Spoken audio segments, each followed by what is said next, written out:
खाली सकाळपासून लाईव्ह चालू होतं. लाईव्हचा आकडा होता 1000, 1200, 1300 लय तर 1500 पर्यंत गेला होता. परंतु आता या लॉटला आकडा गेला 8000कडे. कारण सुद्धा तसंच आहे. जन या बैलगाडी शर्यत क्षेत्रामध्ये असंख्य जणांच्या हृदयावरती अधिराज्य केले आणि करतोय असा बकासूर वळलाय गडी क्रमांक 37 मध्ये. आणि घर बसल्या पाहायला मिळायला लागलं. T3 चॅनल पवन यादव येरवळेकर आपलंही मनपूर्वक धन्यवाद. घर बसल्या माणसांना बकासूर बघायला मिळायला लागला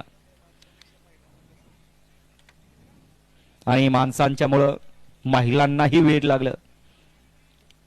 आताशी कुठेतरी 5% महिला या बैलगाडी शर्यत क्षेत्रात उतरलेत. फक्त अजून 2 वर्ष थांबा.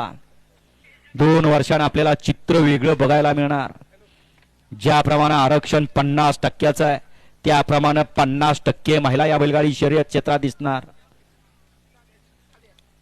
आणि अजून थोडासा वेळ गेला की 80% महिला या बैलगाडी शर्यत क्षेत्रात दिसणार. फक्त 20% पुरुष दिसणार. आणि ड्रायव्हरांनी सुद्धा समजून घ्या. तुम्ही म्हणाल आमच्यावरती काही फरक पडणार नाही. महिला ड्रायव्हर सुद्धा आता झालेले आहेत. परवाच आपण या ठिकाणी पाहिलं 12 महिलांनी गाड्या आणल्या. त्यामुळे महिला सुद्धा आता कमी नाहीत.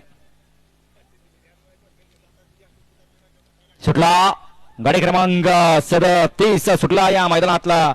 आणि 37 मध्ये 4 गाड्यांच्यात लढत चालू आहे. कोण होतोय 37 मधला गट विजेता. अड्याला सुंदर अशी गाडी बळते.